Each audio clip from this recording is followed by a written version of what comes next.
El concepto de salud no existe en la lengua mapuche.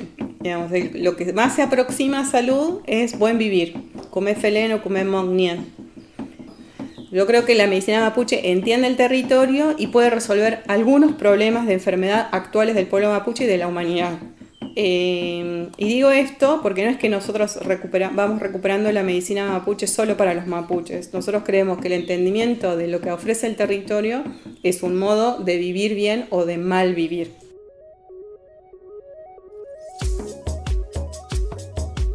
Bienvenidos a El Pasado está Adelante, un podcast de entrevistas a mujeres desde la mirada ancestral. Ancestral no es muerto, es vivo hace mucho tiempo.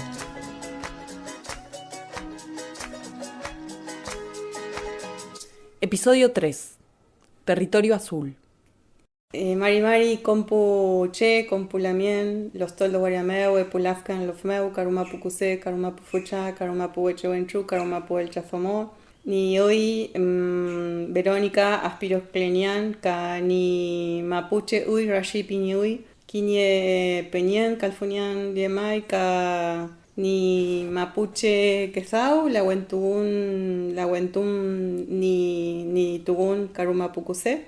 Ka Rumapu Fucha, ka ni Winka Quesao, investigación en ciencias sociales, en salud colectiva. Entonces, yo soy recuperante del Mapuzungún, no soy hablante nativa del Mapuzungún, vivo en el territorio del Puelmapu, que sería el territorio del este de la cordillera, de lo que fue antiguamente el territorio mapuche. Este lugar es territorio de llanura, nosotros le decimos el territorio del verdor.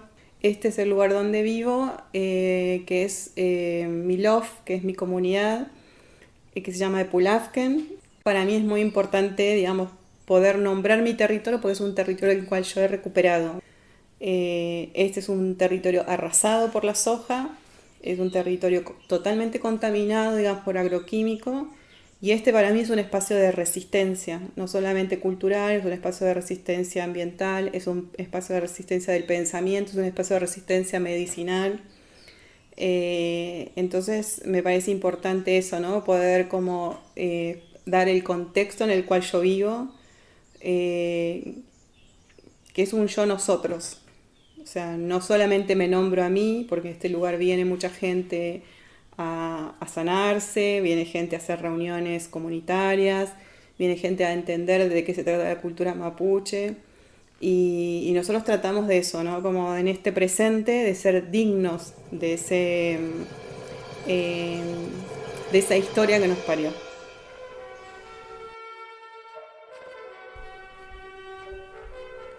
De Buenos Aires a Los Toldos hay algo más de 300 kilómetros. Llegué en auto pasado el mediodía, con hambre y sobre todo con mucho calor. El pueblo se preparaba para las celebraciones del carnaval.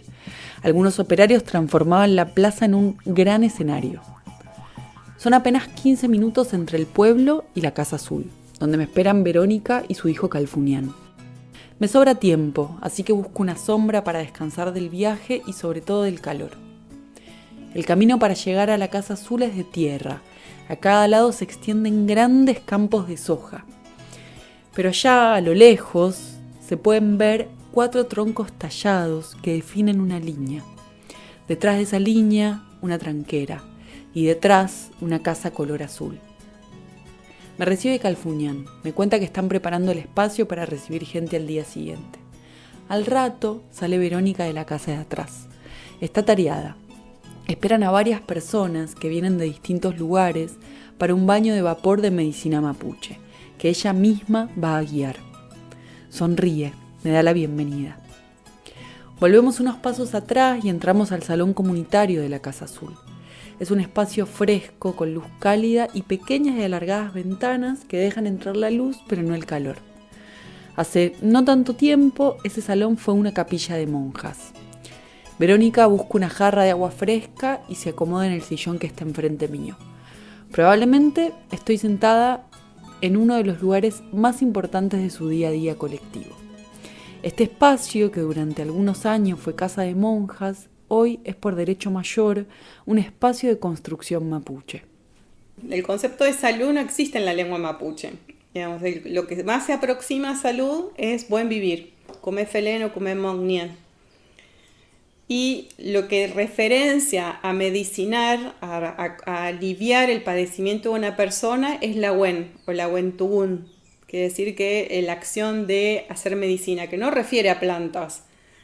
Las plantas son un recurso terapéutico más de lo que usa la medicina mapuche. La medicina mapuche utiliza canto, utiliza barro, utiliza vapor, utiliza piedras, utiliza animales, algunas partes de algunos animales, utiliza instrumentos, el sueño. O sea, es una, por decirlo de un modo, es un saber medicinal que vive del conocimiento, del entendimiento del territorio.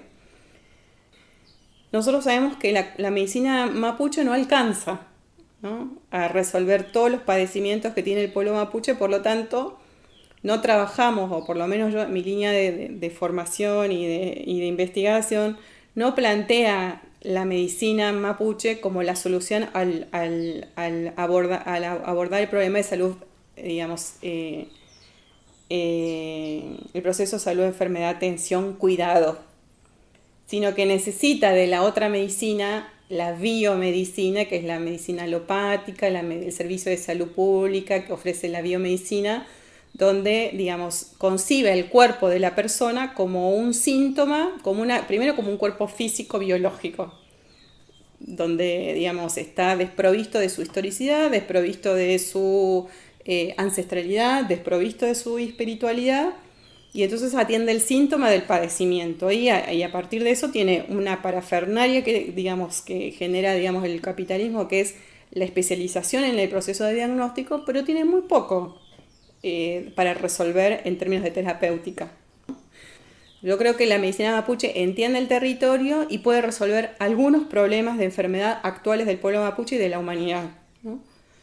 Y digo esto porque no es que nosotros vamos recuperando la medicina mapuche solo para los mapuches. Nosotros creemos que el entendimiento de lo que ofrece el territorio es un modo de vivir bien o de mal vivir.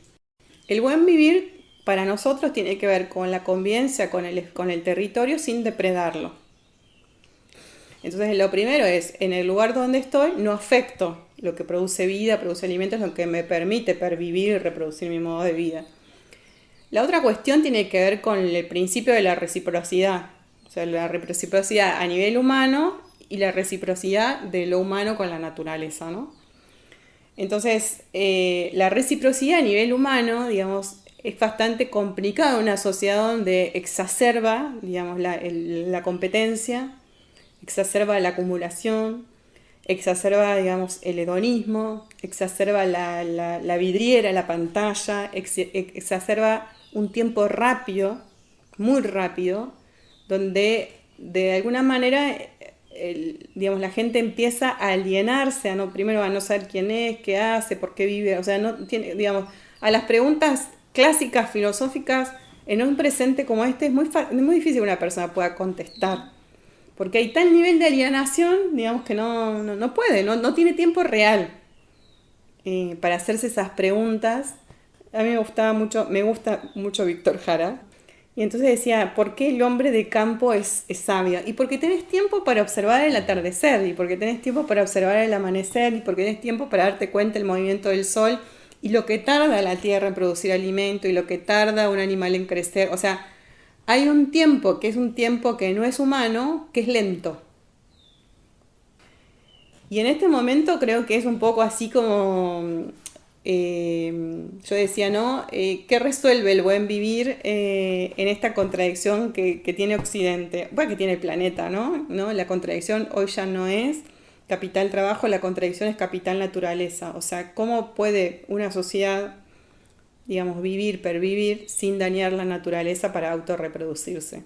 Y yo creo que, digamos, la sociedad mapuche, como la mayoría de la sociedad de los pueblos indígenas, tiene una memoria corta y una memoria larga de que eso fue posible sin contaminar el territorio. Entonces, lo que nosotros proponemos es que este quiere un proceso de decrecimiento económico, no de crecimiento, de decrecimiento económico para poder vivir bien. Yo creo que hay que hacer un reaprendizaje del modo de vida. Como sociedad tendríamos que poder pensar en este país que se llama Argentina, hacia qué modelo de desarrollo uno quiere ir. Y yo creo que hay que preguntarse, digamos, en ese modelo de desarrollo al cual uno quiere ir, que es el de crecimiento, ¿cuánto está dispuesto esa sociedad a escuchar una voz política de los pueblos indígenas, que es mi voz? Verónica Spiros Cleñán nació en Los Toldos, una ciudad en el centro de la provincia de Buenos Aires. Los Toldos es el enclave político y poblacional mapuche más grande de la provincia de Buenos Aires. Su recorrido profesional como politóloga y su camino de recuperación cultural la llevaron a participar de diversos proyectos de integración de la medicina mapuche con el sistema de salud estatal, defendiendo ante todo el derecho al buen vivir. La Casa Azul fue Casa Azul después de hacerse un Malón Rucán.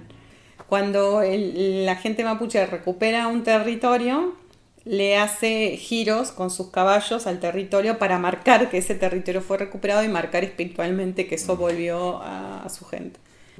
Entonces, la Casa Azul es una casa comunitaria. Entonces, cuando hay actividades, todo el mundo sabe que no tiene que pedir permiso de nada, tiene que venir y hacer y cuidar. Y nosotros tenemos una sede allá también en el pueblo, una sede comunitaria.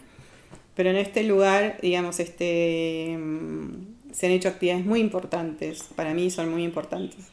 Se han hecho encuentros, en este lugar, digamos, nosotros pudimos enterrar algunas placentas de hijos nacidos de nuestras familias.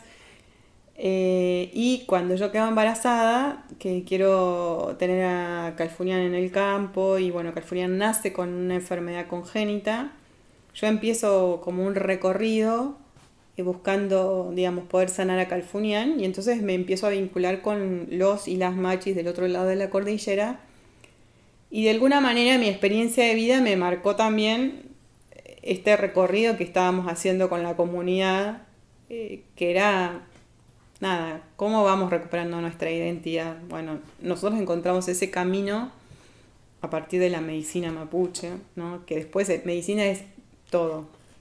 Es parto, es nacimiento, es embarazo, es muerte, es enfermedad, es alegría, bueno, es todo. El azul para el pueblo mapuche es lo sagrado. El azul es el cielo y también es el agua, esenciales para la vida. La Casa Azul de Lepulafken es un espacio recuperado gracias a la lucha por el reconocimiento del derecho mayor. Un conjunto de derechos de los pueblos indígenas que establece, entre otras cosas, su preexistencia étnica y cultural al Estado argentino y su derecho a la propiedad comunitaria de sus tierras. Todo lo que se recupera es fruto de la búsqueda, de la pregunta, de las negociaciones y sobre todo de la lucha colectiva. La Casa Azul fue una capilla de monjas, pero hoy es un centro de medicina mapuche, de encuentro y de recuperación comunitaria de la cultura. Los visitan escuelas, docentes, familias, científicos y todo aquel que quiera adentrarse en la cosmovisión mapuche. Yo trabajaba como politóloga en el Congreso de la Nación con Mario Cafiero. Empecé a trabajar como politóloga un año antes de recibirme y militaba dentro del movimiento de los focolares en un barrio piquetero. Y después me pasé a la FTV porque no me gustaba el movimiento ecuménico, porque no resolvía problemas. Entonces me pasé. Entonces eran muchos mundos en mi vida. Y en ese tiempo Mario me invita a ser la secretaria, digamos, del jubileo para los políticos. Y yo estudiaba italiano, y hablaba francés, y hablaba inglés. Entonces fui el enlace a los 28 años entre Latinoamérica y Ciudad Vaticano. Y entonces cuando voy subiendo, mi mamá siempre fue modista y me hacía mi ropa. Y entonces yo tenía todos trajecitos, taller, toda así monona. Entonces voy subiendo las escaleras de Ciudad Vaticano, que tenía una alfombra donde el taco se te hundía como 50 centímetros. Y yo cuando iba subiendo, tuve esa sensación de que me llegaban todos los ojos, ¿no? Eran los ojos de las águilas, los ojos de los pumas, eran los ojos de muchos animales me venían. Y yo iba subiendo. Y cuando terminé de subir, miré para atrás, y yo hacía 2 días que había estado ahí en el barrio, en La Matanza, haciéndole la copa de leche y dando clases, de un barrio, además estábamos hablando de un momento súper pobre, en el 2000, en el 2000. Mi papá estaba desocupado, yo trabajaba en el Congreso y eran mundos que no se unían, no sé, yo no encontraba unidad en eso, entonces dije, ¿yo a qué mundo pertenezco? ¿No? Y bueno, a partir de eso volví acá y le pregunté a mi tía, ¿dónde se junta la gente mapuche? Y me dijo, en un barrio allá, qué sé yo. Entonces me lleva mi tía y me voy a una reunión de comunidad. Entonces a los 2 meses me llama Juan Corón y me dice, che, vamos a celebrar, me dice, el año nuevo mapuche, el Unión Chipanto, en la casa de Herminda. ¿Querés venir? Bueno, dije yo. Y después en el momento del amanecer, cuando se hace purrum, que es la danza, uno de los tipos de danza que se hace, se levanta mucha fuerza en una ceremonia mapuche y entonces se baila, ese era el Amun Purrún, se bailaba en círculo y yo sentía que la gente no estaba en el suelo, se levantaba del suelo y estaba bailando arriba, como arriba, y después bajaba.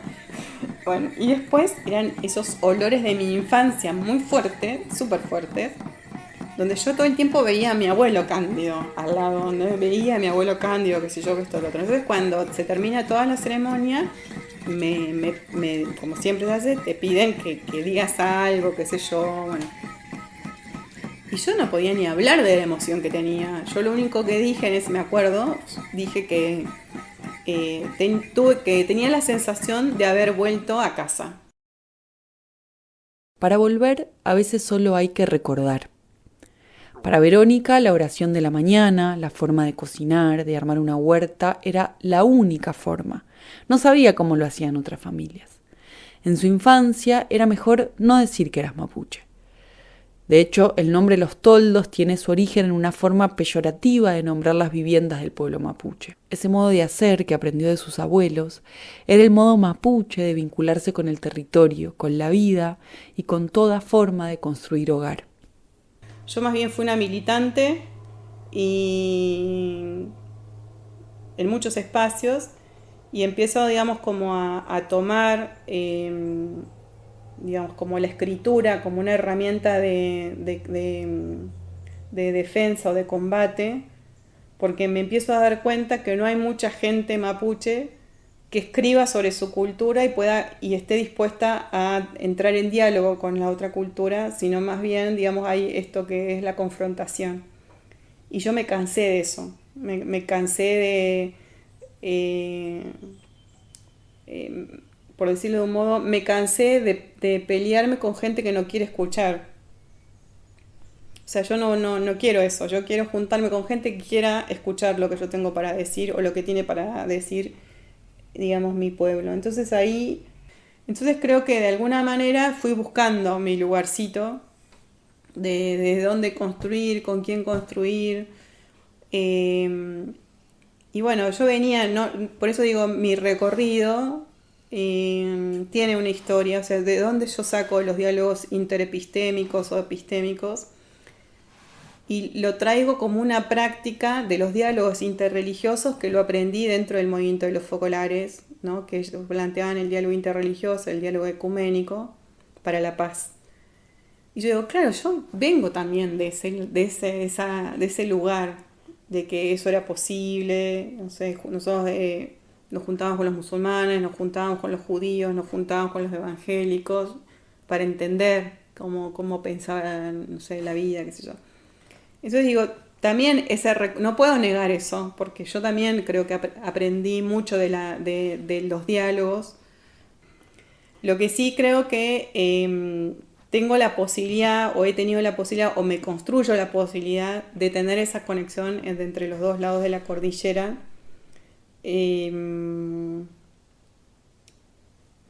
Porque lo mapuche vive en los dos lados.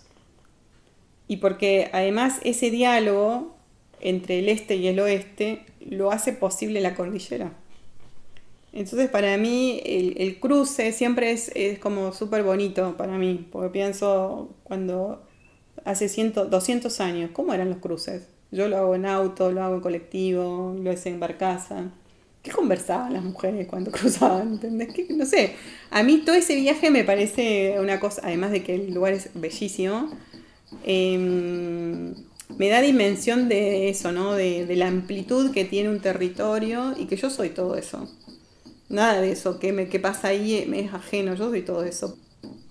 Porque creo que esta cosa que yo he podido hacer en mi vida, ¿no? Esa conexión, digamos, de ese cuerpo ancestral con mi vida espiritual, lo nutro de todo ese territorio.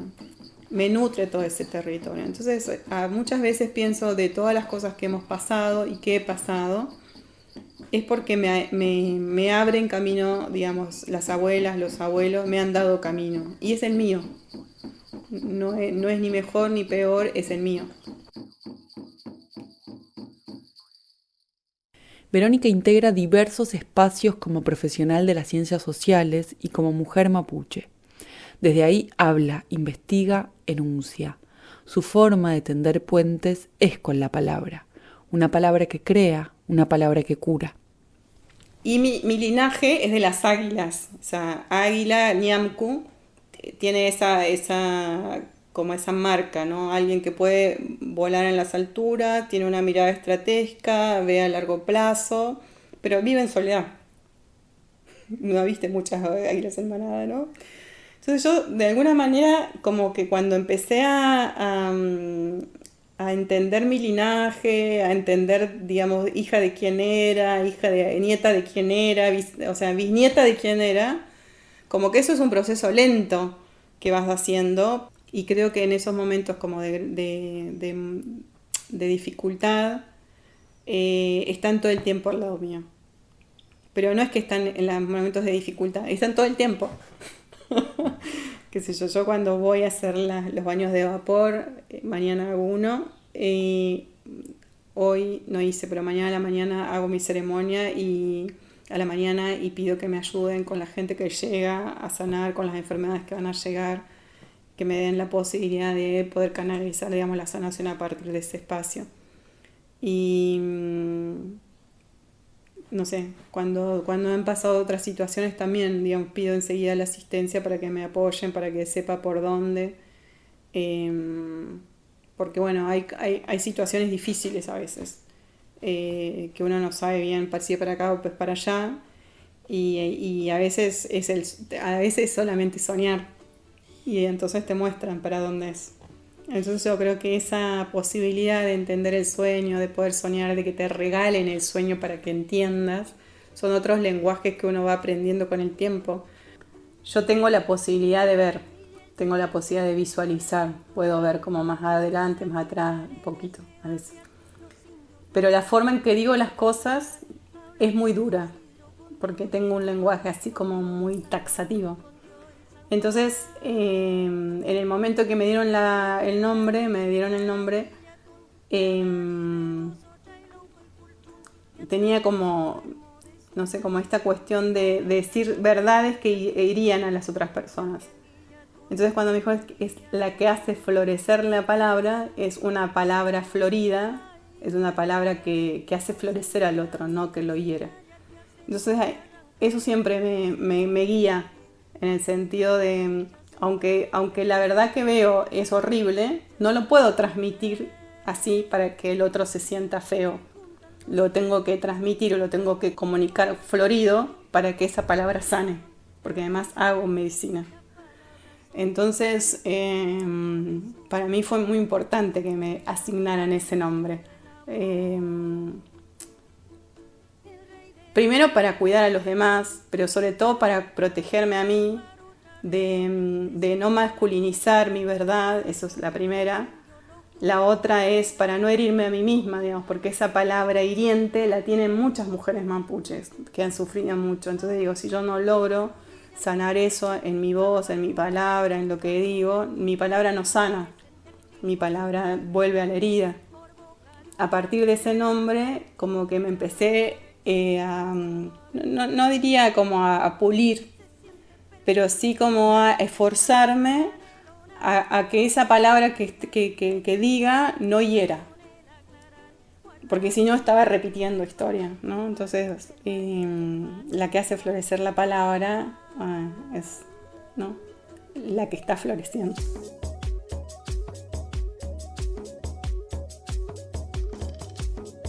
Ser dignos de esa historia que nos parió. El pasado está adelante. Un proyecto independiente de entrevistas a mujeres desde la mirada ancestral. Investigación, identidad gráfica, guión y narración, Victoria Santagada. Diseño sonoro y guión, Belén Sabaté. Agradecimientos, Violeta Burkhardt, Juan Pablo Berch, Julieta Coan, Maivan, Búa de Martino.